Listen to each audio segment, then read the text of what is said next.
একদম সেই সুন্দর।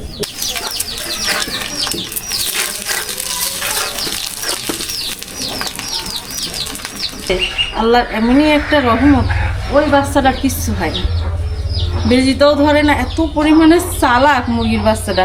আর একটা তাদের বড়ও হয়ে গেছে, একদম ওর মার মতোই দেখতে। এই যে এই বাচ্চাটা, আগে আমি যখন ছোটোবেলায় আমার মা রুটি বানাইতো তখন আমি বলতাম, মা এরকম পুরো রুটি বানাবা তো, খুব ভালো লাগে। তো আজকে মনে হলো একটু বানাই খাই দেখি, কারণ এর আগে কিনে পুষতি সেটারও একটা অভিজ্ঞতা আছে। আবার বাড়িতে মুরগি দিয়ে বাচ্চা ফোটানোর পরে এগুলা পুষতে, এগুলোরও মানে মনে হচ্ছে আমার কাছে যে হয়তো বা এগুলো বেশি ডিম দেয়। না বাবা, আর কি দেবো?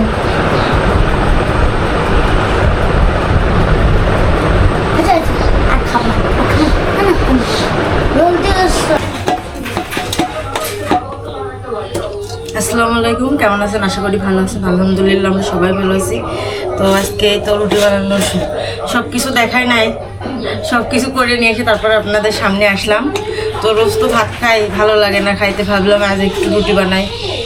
তো আমার গ্রাম অঞ্চলের মানুষ তো রোজ তো আর ওইভাবে নাস্তা বানায় না, আর নাস্তা খায় না, ভাত খাইতে পছন্দ করে বাঙালি। তো আমরা সবাই ভাত খাইতে পছন্দ করি, রুটিটা কম খাওয়া হয়। তো ভাবলাম অনেকদিন খাওয়া হয় না, তাই একটু রুটি বানাই, সেজন্য তো রুটি বানাতে চলে আসলাম। প্রথম যখন আমার বিয়ে হয়েছিল তখন আমি একটু রুটি বানাতে পারতাম না, আমার ভালো লাগতো না, যে কি রে রুটি বানাতে পারিনি, কিরকম যেন একটা লাগতো। তাই আলহামদুলিল্লাহ এখন মানে পারি, অত ভালো না।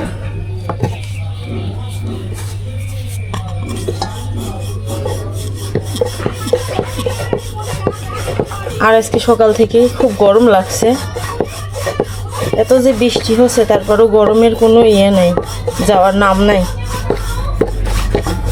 তো আমি রুটিগুলো আগে সবগুলো বানাই নিব, তারপরে হলো রুটি করব, একবারেই সেঁকতে যাব।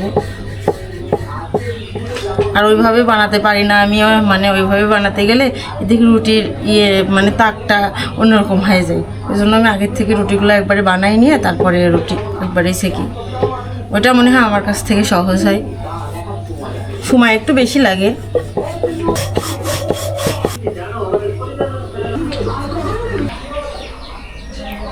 রুটিগুলো আমার বানানো হয়ে গেছে, এবার আমি রুটিগুলো সেঁকে নিব। তো আজকে রুটি আর ডিম ভাজি হবে সকালে।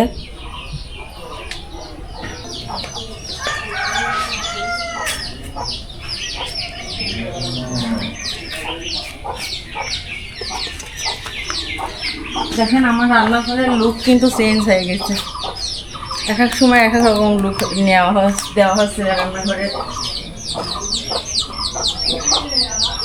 কালকে রান্না করছিলাম না, ওই তো ওর ভিতরে এখনো আগুন আছে।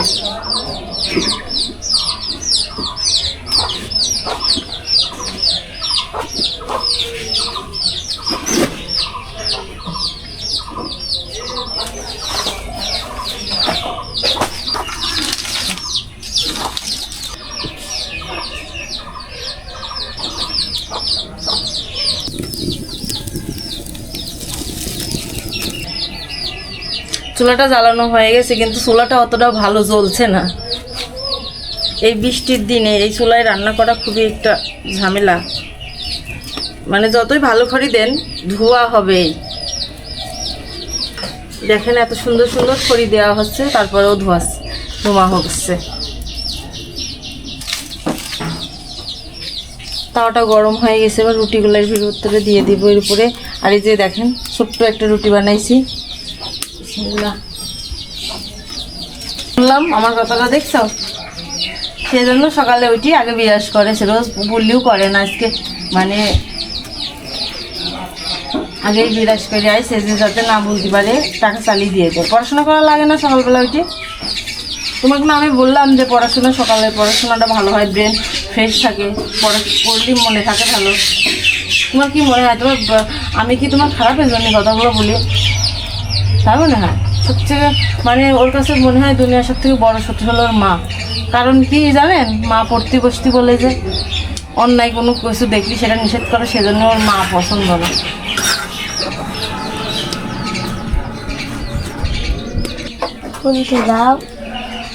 দেখছো, এই হলো খড়ি চুলার রুটি, কি সুন্দর হলো রুটিটা। যাও বাবা পড়তে বসো, পড়াশোনা না করলে হয় বাবা, বলো পড়াশোনা করতে হয় জানো। টাকা তো তোমার প্রত্যেক দিনই দেয় তোমার বাবা, কালকেও তুমি মজা খাইলা। পড়তে হয়, তোমাকে বললাম না এখন ব্রেন ফ্রেশ থাকে। এখন তুমি যেই পড়াটা পড়বা ওই পড়াটা তোমার সুন্দরভাবে মনে থাকবে, তুমি জানো এটা? তুমি আমার লক্ষ্মী বাবা না, দাও একদম সেই সুন্দর। এই রুই ফুলকে ফুলকে রুটি কে খাবে? মাহিম।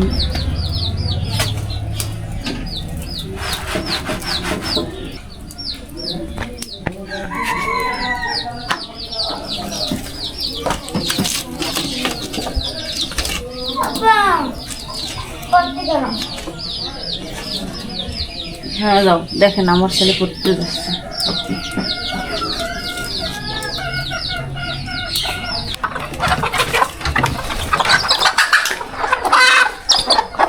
তিনটা ডিম আছে, খুব কষ্ট হয়ে গেছে বৃষ্টির ভিতরে।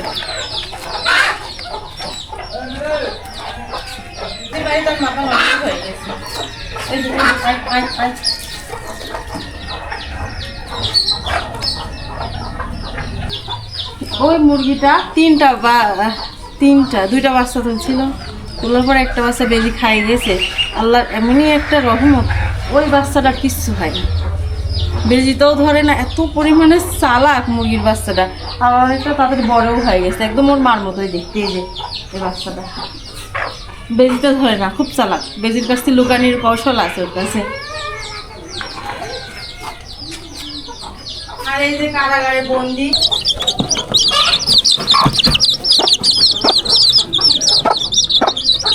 এইভাবে না পুষলে মুরগি খুবই সমস্যা। বেজিতে এখানে লুকা রাখতে বলে এখনো বাচ্চাগুলো বেঁচে আছে, নাহলে বেজিত নিয়ে যাই তো। আর ওখানে মুরগি বসে আছে, ভাবছি ওখানে মুরগি কোয়েল পাখির ডিম দিয়ে বসাই দিব মুরগিটাকে। কীভাবে কোয়েল পাখির ডিম দিয়ে বাচ্চা ফুটানো হয় সেটা দেখতে চাইলে আমাদের সঙ্গে থাকবেন, মানে আস্তে আস্তে দেখাবো। আজকে আমি ডিম দিয়ে মুরগি বসাবো, তারপরে কতদিন পরে ওঠে সেটাও আপনাদের সঙ্গে শেয়ার করব। তো এবার পাখির ডিমগুলো বের করে নিয়ে আসতে যাবো। এখানে যে এর আগে আমি বলছি হয়তো বা, এখানে যে কোয়েল পাখিগুলো রয়েছে এগুলো কিন্তু আমার মুরগি দিয়ে ওঠানো। এই কোয়েল পাখিতে যাই হোক, কেনা পাখির থেকে মনে হয় বাড়ির পুষে যেগুলো পোষা যায় সেগুলো হয়তো বা বেশি ডিম দেয়, এরকম মনে হয় আমার কাছ থেকে। কারণ এর আগে কিনে পুষতি, সেটারও একটা অভিজ্ঞতা আছে। আবার বাড়িতে মুরগি দিয়ে বাচ্চা ফোটানোর পরে এগুলা পুষতে, এগুলোরও মানে মনে হচ্ছে আমার কাছে যে হয়তো বা এগুলো বেশি ডিম দেয়। তো ডিম ভাজি করার জন্য আমি ডিমগুলো বের করে নিয়ে আসলাম, এখনও রয়েছে, সবগুলো বের করা হয় নাই। এই যে কিছুটা আগে বের করে নিয়ে আসলাম, এখন ভাজি করবো এগুলো। তো এই পাখিগুলো পুষে আমাদের একটা সুবিধা হয়েছে কি জানেন, অনেক দিন আমাদের ডিম কেনা লাগে না। ডিমের যে চাহিদা, ওই পাখিগুলোর যে ডিমগুলো পারে ওইগুলো দিয়ে আমাদের চাহিদা মিটে যায়। মানে প্রায় প্রত্যেক দিনই আমাদের ডিম খাওয়া হয়। তো যাই হোক, পাখিগুলো অনেক লক্ষ্মী। আর এই পাখিগুলো যারা বাড়িতে পোষেন তারা জানেন এগুলো অনেকগুলো ডিম দেয়। তো অনেক দিন ধরেই কিন্তু ডিম পারছে পাখিগুলা।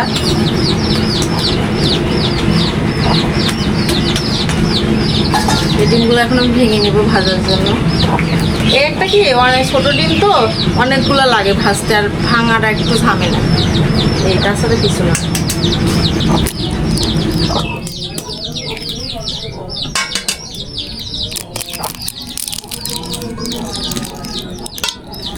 আগে আমি যখন ছোটোবেলায় আমার মা রুটি বানাইতো তখন আমি বলতাম, মা এরকম পুরো রুটি বানাবা তো, খুব ভালো লাগে। তো আজকে মনে হলো একটু বানাই খাই দেখি।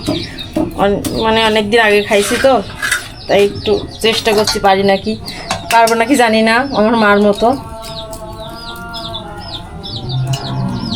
মানে পুরা রুটি যেমন তেমন আমরা বলতাম করকরা রুটি, মানে খাইতে মসমস করতে ভালো লাগতো।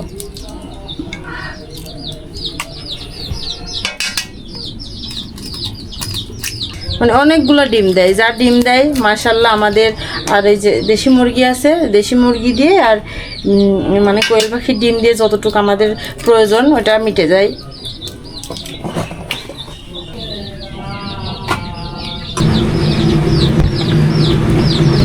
তেলটাও গরম হয়ে গেছে, এরপরে আমি ডিমগুলো দিয়ে দিব।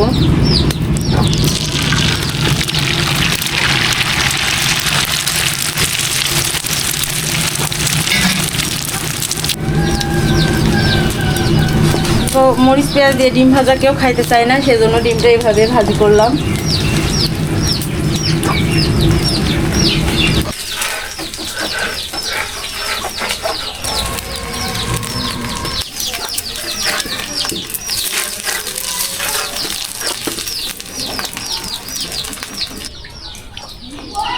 বন্ধ হয়েছিল।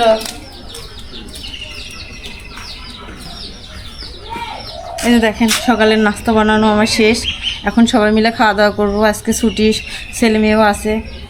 চলো খাওয়া দাওয়া করি কি আমরা। অনেক মজা করে নাও এই যে নাস্তা বানাইছি তোমার জন্য, দেখছো বাবা? তোমার তো রুটি পছন্দ। হ্যাঁ না আমার রুটি পরোটা না, রুটি আর ডিম ভাজি খাবে না? তোমার তো পছন্দের খাবার। আসো না, পরোটা নাই মা, আসো। পরোটা খাচ্ছে না, পরোটা খালি গ্যাস হয়, সকালবেলার পরোটা খাওয়া লাগে না। ওই রুটি রুটি না বাবা। আর কি দেবো?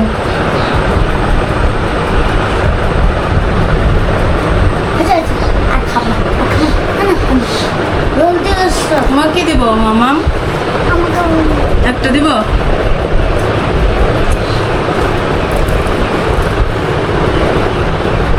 জোড়াই দিব? তাহলে কিভাবে খাবা?